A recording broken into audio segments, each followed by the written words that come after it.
आपण मानक दशम स्कंद संस्कृत भागवत दशम स्कंद 23 अध्याय गोटे झील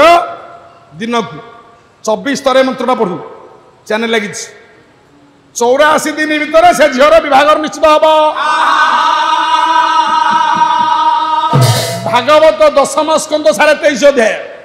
चैनल लगी आपण मैंने कहतु चैनल निश्चित कमेंट करेंगे से मंत्रटा कौन ओम कात्यायनी महामाई महाजोगिनाधीश्वरी नंद गोपसुतम देवी पतिषु कुरुते मम ए मंत्र सार मन गढ़ा कथा कहूनी आप भागवत जो भागवत परम शास्त्र जीव आसला बेले ए जीव को संस्कार करे जीव गला बेले ए भागवत संस्कार करे से महापुरुष